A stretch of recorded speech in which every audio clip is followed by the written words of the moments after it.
Asalaamu calaykum asxaabta kusoo dhawaada Faiza Beauty haddii aad janaalkan ku cusub tahay fadlan subscribe saar gambaleelka taawo si aad ula socotid wax walba aan soo dhigo walaalihii qaaliga ah oo hore ila joogay waa ku mahadsantihiin sidaad ila socotiin mar walba waan arkaa kumantidiina quruxda badan aada u mahadsantihiin sidaad ila socotiin maanta waxaa rabaa inaan ila wadaago icun maadaama uu soo dhow yahay ciida hadduu ilaah yiraahdo ee wax yar ka harsan tahay haddana waxaan isku diyaarinaynaa ciideeni waxaa rabaa inaan ila wadaago icun aad u fudud aad gurigaaga ku samaysan kartid insha Allah nala daawada sida u samaysanayna iyo waxyaabaha ka weelkaana waxaa ku soo shubanay 2 koob oo bur ah in waxaa ku darsanaynaa 1 koob oo sokorta shiidan walaalihii qaaliga ah haddaad sokorta shiidan haysanay xataa waxaa samaysan kartaa in waa shiidaysaa sokorta cad guriga ku taalo waxaa ku darsanaynaa 1 koob oo saliid ah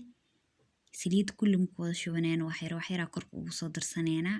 icunka waxaa loo baahan yahay in markaas ku samaynayso 2 koob oo bur ah koob saliid inaad ku samaysid iyo koob sokor ah si fiican isku dhex gelinaynaa walaalihii qaaliga ah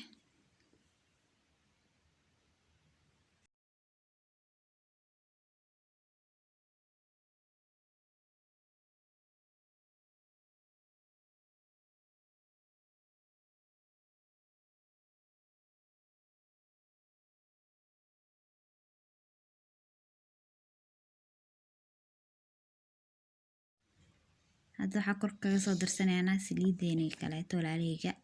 isla 1 koob lee waaye wax yar ugu soo darsanoonaa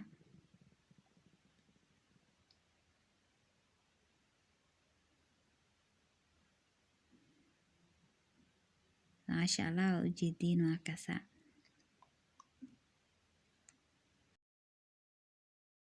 haddana qasitaankeeni waa dhameysanay waxaa gacmaha iska soo mariyay wax yar oo saliid ah walaalihii qaaliga ah